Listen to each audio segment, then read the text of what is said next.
Who is Ganesh? Also known as Ganesha, the god of good fortune, the god of good luck, and the remover of all obstacles. That's who we're going to talk about today.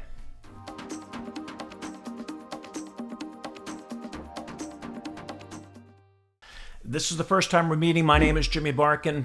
If you're new to the channel, please consider subscribing. Hit that bell so you get notified every time I post a new video. If you're getting good content out of this video, please hit the like button. Ganesh, definitely one of the most famous, or if not the most famous, of all the god and goddesses in India, and they've got thousands of them.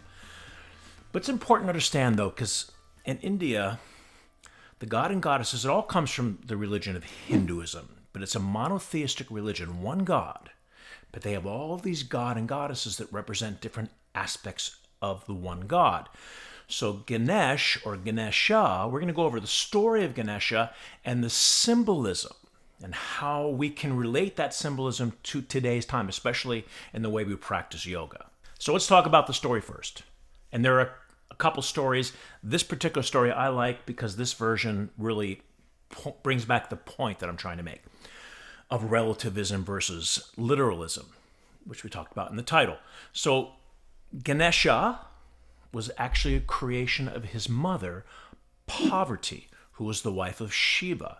Now, some say she made her son out of clay or turmeric. Some people say it became off the dust of her body after she bathed. But she makes the son Ganesha, either way. So what happens is she likes to bathe a lot. So the instruction that she gave Ganesh was no one is allowed in.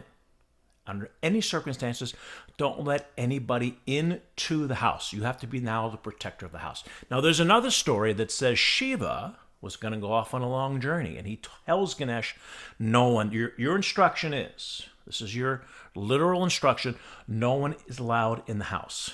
Shiva goes off on his journey, and he comes back, and he proceeds to go into his own house. But now Ganesh says, sorry, I can't let you in because my instruction was nobody can get in that house. And Shiva was so upset with his son's obstacle that he takes his sword and chops off his head. Whoosh, off the head it goes. Parvati comes out and she obviously is frantic and very upset that she just decapitated her son. She says, bring him back to life. She orders Shiva to bring him back to life. So he finds the first animal, actually some say dead animal that he finds was an elephant.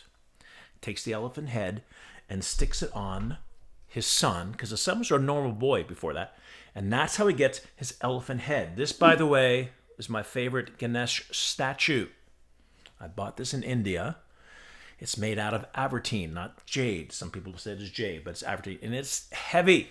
It's like 40 pounds. I could do curls with this thing. And I had to take it on 3 flights back to India to get it home. So you may say, the question might be, why didn't he just take, if he could take the elephant head and put it on his son, why didn't he take his son's head and put it on the elephant, on his son's body? Who knows? But the symbolism to Ganesha is even more important. First of all, if you ever go to India or you go to Indonesia, every single restaurant, hotel, any type of establishment has a big Ganesh sitting right outside their door because he's going to bring in good fortune. He's going to bring in good luck to the establishment. And he's also going to remove the obstacles to allow for commerce to flow in. I recently did a teacher training program, and one of my students was from India, Darshana. And now her mother actually told her the story, and I didn't know this. She said, don't put the Ganesh in your house because that would be bad luck.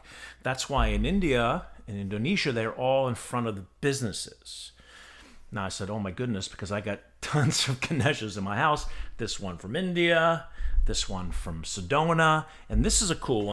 This is from, you can see they do a whole hear, see, and speak no evil thing. Look how cute they are. I got that in Las Vegas, if you can believe it, but I thought it was really cool, so I have it. So I hope that's not true for my house, but that's what I heard. Let me know if you heard that before. Put it in the comments before. If you're enjoying this video, please hit the like button. So now, the story of, going back to the story with Shiva. Literalism versus relativism. The instruction was no one's allowed in the house. So now his father comes. And now some people in the story say he didn't know who his father was. This story makes more sense if he does know who he was. So let's say he does know who he was. Sorry, Father, my instruction, even though it was from you, no one's allowed in the house. Well, he didn't mean him. So that's what I'm talking about, literalism versus relativism. Did you literally mean no one allowed in the house? Or can you make a judgment call? So now let's talk about that in our yoga practice. When your teacher says, lock the knee, lock the knee, lock the knee, and everyone's hyperextending their leg and standing hip to knee, let's say, for example, in hot yoga, and then all of a sudden 70% of your advanced people have to get knee surgery, are you going to question that instruction? Are you going to question that command? Now, at one point, to make a science, you're going to have to follow the instructions of the teacher. But at one point, you may want to challenge those instructions in this case. Now, what does that mean, even lock the knee? That's a whole nother video I'm going to do on not locking the knee, but keeping the leg straight. Another example I like to use, and I do this, and I use this example in my teacher training programs a lot. You're at a red light. It's 4 a.m. on a country road. There's no one in sight. There's no tree or a satellite for a policeman to be hiding behind. Do you stay at that red light? Or is it maybe you can interpret the rule or the law differently in that moment? Let's exaggerate the story even more. Let's say the light's broken. Can you make a judgment call? Literalism versus relativism. The Tao has a great saying. They say to be born in the church is a wonderful thing. To die in the church, you haven't listened to your heart. What they're saying is go out there and explore other options. Open your mind to different teachings. Now, 1995, there was this miracle story that Ganesh was drinking milk. That he would actually, people were coming to this one particular place in India, this one statue in India. They would take the spoon of the milk, put it underneath either his tusk or his trunk. I'm not sure which one it was. And the milk would disappear. But it wasn't just in this one temple. It then started happening all across the world. I remember one of my students, Jim Borsellino, was in Los Angeles doing the teacher training program with Bikram, and he called me and says, you're not going to believe this. We actually saw it happen. We put this milk underneath his trunk, and it disappeared. So believe it or not, the miracle of Ganesh, 1995, you can look it up. But the main symbolism behind Ganesh is he overcomes. That's why a lot of times you'll see in statues, he's standing on a mouse. Supposedly elephants are afraid of mice. So this symbolizes him overcoming that obstacle, overcoming that fear. So he will help you to release your fears. He will bring good luck and good fortune. And the trunk is supposed to go upward. The trunk goes down, it's supposed to be bad luck. But the trunk should be going upward.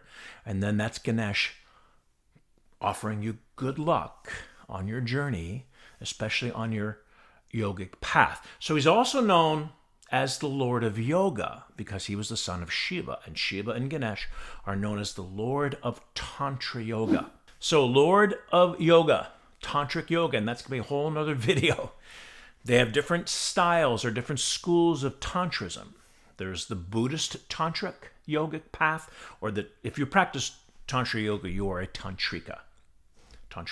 There's the right path, which is the Hindu equivalent. Now, the right path are the conservative, the left path of the extremist, and the Kaula path is the combination of the two.